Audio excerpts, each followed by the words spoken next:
আইপিএলের সবচেয়ে সফল এবং আবেগঘন সম্পর্কগুলোর একটি মহেন্দ্র সিং ধোনি ও চেন্নাই সুপার কিংস। কিন্তু সেই সম্পর্কেই এবার নাকি দেখা দিয়েছে বড় দূরত্ব।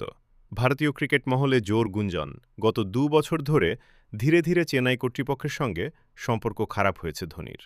আগের মতো আর কোনো গুরুত্বপূর্ণ সিদ্ধান্তে মাহির মতামত নেওয়া হচ্ছে না বলেও অভিযোগ উঠেছে। এই মৌসুমে একটিও ম্যাচ খেলেননি ধোনি। চেন্নাই শিবির থেকে বারবার বলা হয়েছে চোটের কারণেই মাঠের বাইরে রয়েছেন তিনি। তবে ঘনিষ্ঠ সূত্রের দাবি এখন পুরোপুরি ফিট মাহি। আসল সমস্যা নাকি অন্য জায়গায়। দলের পরিকল্পনা, সিনিয়র ক্রিকেটারদের ভবিষ্যৎ এবং ট্রান্সফার সংক্রান্ত একাধিক সিদ্ধান্তে ধোনিকে নাকি অন্ধকারে রাখা হয়েছে।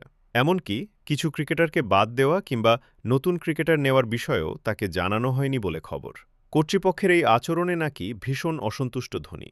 গত নিলামের পর থেকেই নিজেকে অনেকটা গুটিয়ে নিয়েছেন তিনি। চেন্নাই ঘনিষ্ঠ এক ব্যক্তির দাবি, এখন আর ধোনিকে আগের মতো গুরুত্ব দেওয়া হচ্ছে না।